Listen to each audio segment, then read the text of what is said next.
Over the last few years, Seattle Animal Shelter has worked really hard to try and embrace the community-centric model of animal sheltering, which is to work with people and their pets and know that the first home should be the forever home. So our goal now and always is to do what we can to provide support and resources to people and their pets, as we know the shelter, even with the best of intentions, is not the best place for an animal. It's stressful here in the shelter. We have a lot of animals, it's loud, there's always a lot going on, and so keeping them with their people is so important.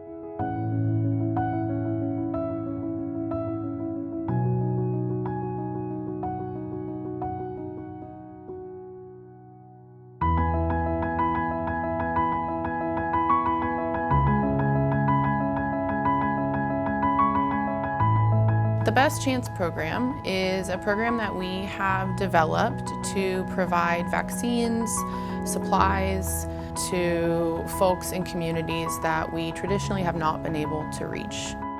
Individuals are struggling with homelessness, other issues in their life, and sometimes these animals are all they have to rely on. That's a pretty strong bond that somebody has with their pet, and sometimes that might be their only friend in the world at this point. And so keeping them and their animals together is an important aspect that we need to look at as far as just the human decency and the pet decency that goes out there. If folks have a pet in the house, you see things like stress reduction, things like cardiovascular health are improved. If they have a dog and they go for a walk every day, things like just companionship. People who have a pet are oftentimes at a lower risk of experiencing some mental health issues. Keeping animals with their pet owners reduces the number of animals that come here into the shelter, and that then has a direct impact on the animals that are currently here to reduce their stress. That's going to make a better life for all the animals here. It's much easier for the staff to focus on the ones that we have here in the shelter and give them the best life possible. Vaccines and pet supplies can keep pets out of the shelter. Sometimes folks will say, I don't have the money to treat this parvovirus or this panleukopenia, and so I have to surrender. Or I don't have enough money to buy my dog food this month. Or my dog keeps getting out and I really can't keep him in the yard. I need a kennel or a dog house.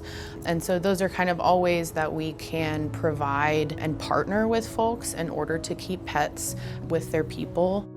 Owners that need supplies for their pets, be it a dog house, dog jacket, food, leashes, collars, all of those things add up, and sometimes those are just a decision between paying your heat bill and feeding your pet, and we want people to be able to pay their heat, so we'll get them the food and resources they need for sure. With even a small donation, you can be partnering with 1 to 5 families to provide their pets with the care that they so desperately need. I mean, you're changing the life of this animal. As a shelter team, I'd like to say on behalf of us all how incredibly grateful we are to all of you for the time, the contribution, and all of the support that you show us. When we say we couldn't do it without you, we really mean it.